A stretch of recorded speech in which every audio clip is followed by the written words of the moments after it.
Hi all.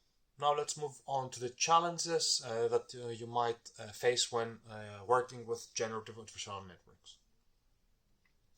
The first big challenge is vanishing gradients. Specifically, the behavior of the discriminator and the generator affect each other through training. If the discriminator is quite bad, this means that the loss generated for the generator is going to be unreliable and inaccurate. This means that the generator will get confused and that in turn will not get accurate gradients to perform learning. On the other hand, if the discriminator is perfect, so we got very good scores here and here, as well as here, this means that gradients go to 0 for the generator and there is no learning anymore, right? And this is very unfortunate. This can be very unfortunate, especially if done in the beginning of the training, which is something that would be unsurprising. It would be quite expected because training the discriminator is generally easier than training the generator. Intuitively, it is easier for a neural network to recognize whether an input is fake or not, rather than actually generating a new plausible input. The effect of the discriminator on the learning can be nicely illustrated in this figure by Aryovsky and Botu on their work on Wasserstein and Ganz. So in this figure, they are training a DC gun for they're training 3 different DC gun models, and they stop them after 1, 10 or 25 epochs. Then they freeze the generator and start learning the discriminator from scratch. Now, quite reasonably, the generator trained for 25 epochs is much better. The one that is after 10 epochs is reasonably good, and the one after 1 epoch is okay. Now, when seeing the one, the model with the generator trained for 25 epochs, we see that the discriminator starts basically from the same place, but quickly gets, converges to a good solution. And after that, there are basically 0 gradients, which means that the generator stops receiving any signal to improve further. Another very big challenge discussed in the same paper by Aryovsky and Botu is the low dimensional support that can be problematic for generative adversarial networks. So we have discussed before, and it's a generally known fact, that data will lie in low dimensional manifolds. So you might have millions of pixels to represent, the theoretical dimensionality of your data, of your images, for instance. However, the true dimensionality is much lower. You've got a lower manifold on which images reside. The problem, however, is that this manifold is unknown. In fact, this is what we want to learn, we want to discover. And clearly, in the beginning of the training, your model was not going to be perfect. So the distribution of the data as per your model will not be great. Now, why is that a problem? We have here an interesting 2D or 3D example to show that if we have a lower dimension manifold, in our case it's a line, right? A line is basically described by 2 parameters, but in this case it resides in a 3-dimensional space.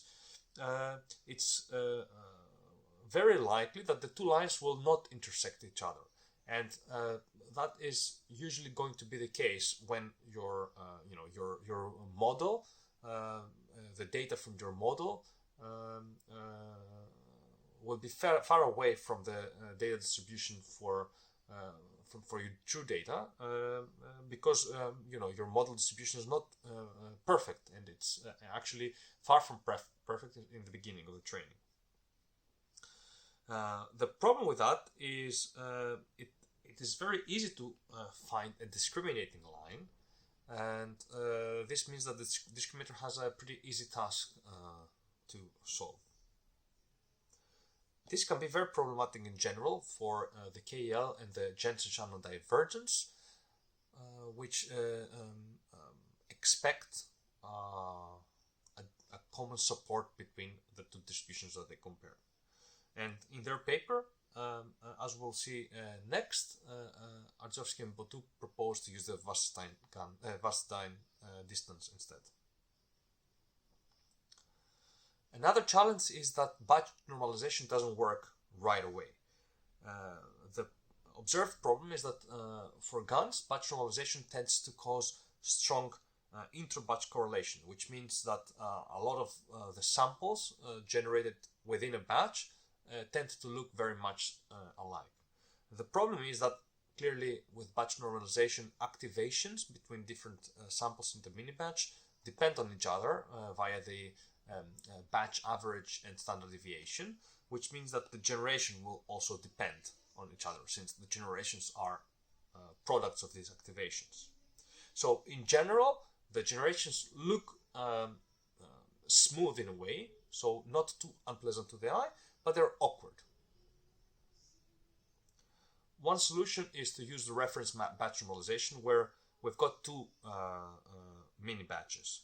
We've got a fixed reference mini batch from which we can compute the mean and standard deviation, and that mean and standard deviation we're going to use for all other standard mini batches. Like that, we continue with the same training procedure for batch normalization as before. The only difference is that instead of using the mean and the standard deviation from the mini batch itself, we're going to use these statistics from the reference mini batch. Of course, the problem is that like that, we might have overfitting to the batch statistics of the reference mini batch. To address this problem, one solution is to apply virtual batch normalization. With virtual batch normalization, instead of having the reference fixed mini batch from which we're going to compute separately the mean and standard deviation, we take this reference fixed mini batch and we append it to the standard mini batch, and from their union we compute the mean and standard deviation. So we compute the mean and the standard deviation from the whole two batches each time. The problem with this is that the GPU memory might be a potential issue. In general, what we have to take into account is to balance the generator and the discriminator. Usually the discriminator wins, and it's good because, or at least the advantage of this is that it is closer to our theoretical analysis, which assumes a perfect discriminator. Usually the discriminator is bigger than the generator, and one of the reasons is that the generator could overfit easily. So by keeping it smaller, we make sure that we can have reasonable training. And sometimes running the discriminator more often than the generator actually helps, but there is no real consensus. In general, it's not a great idea to make the discriminator dumber. Making learning easier will not necessarily make the generator better. It's better to use more fundamentally sounder methodologies to improve training. For instance, the non-saturating cost or label smoothing, as we'll discuss later. Clearly, convergence is an issue for GANs, especially for the earlier versions. The reason is that we have a saddle point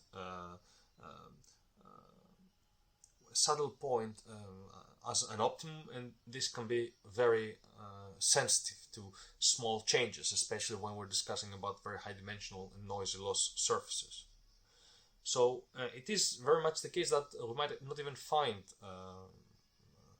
an equilibrium, and mode collapse, as we'll see next, is the most severe form of non-convergence. So mode collapse happens when the discriminator converges to the correct distribution. However, the generator focuses only on one of the modes of the data, of the true data. So the generator might be able to fool the discriminator, but only for a very specific support, for a very specific mode in our data distribution. All other modes are ignored, and this means that we have the usual the case of underestimating the variance in a sense, because we sort of assume that everywhere else except for the mode there is no density to generate data from. So we're going to have low diversity in generating samples, which is undesirable. One way to make sure that we improve on mode collapse is to use mini-batch features. Basically, we classify each sample by comparing to other examples in the mini-batch. If my sample looks like every other sample, then the model is penalized, and like that we encourage the model to pick different modes from the data distribution. A very big challenge with generative adversarial networks is that they're very hard to evaluate. Most papers, or at least very many papers, evaluate on a qualitative basis by showing that they generate better images, but it's very hard to quantitatively assess whether one model is better than the other. For GANs, it is even hard to compute the likelihood, and this makes things even harder. And several metrics have been proposed based on inceptions or inception scores. So you can find these in the blog posts that I posted, and also in another blog post I have later on the open problems about GANs. Generally, these are the methods used by the GAN methods to quantitatively compare to each other, but all these are surrogate measures.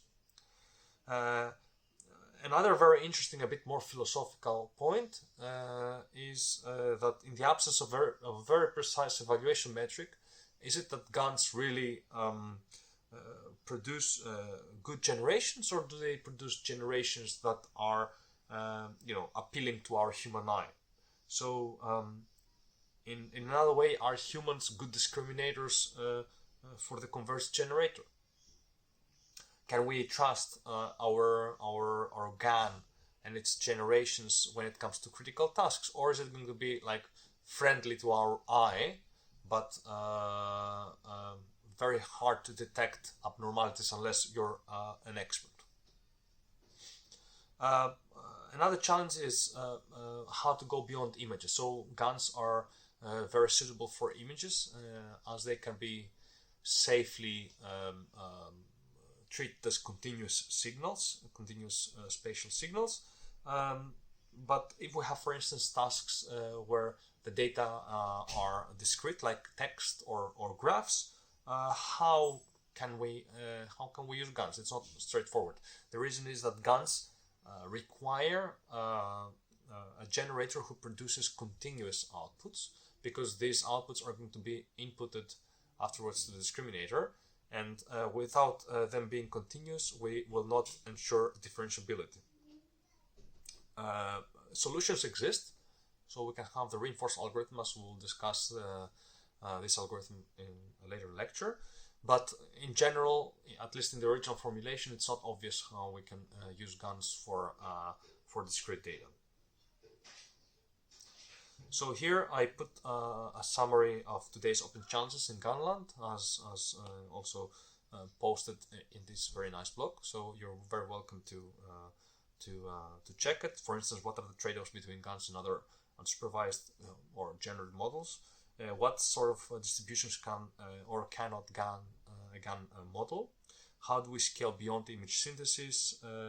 What can we say about global convergence? How to evaluate? How to scale with respect to batch size? what is the relationship between GANs and adversarial examples. So these are very open problems, and if you have ideas there, you're very encouraged to pursue them. One of the ways to improve GANs is to try to match feature statistics instead of image statistics. So instead of training the generator to generate good images, we train the generator to generate good features that would be confused by real features as they would be obtained by real training samples, like the real training images. F can be any statistic of the data, like the mean or the median or whatever else you desire. If possible, the use of labels helps. So by adding labels to a conditional GAN, we will obtain better generations. And one-sided label smoothing helps also, empirically has shown to help. So instead of saying that my positive sample is assigned a value of 1 in my coarse entropy, is assigned a value of 0.9. Do not smooth the negative labels. This will not work that well. The benefits of the label smoothing is that maximum likelihood becomes less overconfident. So you'll still get good accuracies, but with less confidence, with not that high probabilities. It's a very good regularizer. It doesn't reduce classification accuracy, not only the confidence, and it prevents the discriminator from giving very large gradient signals to the generator. Also, it prevents extrapolating for extreme samples. Thank you.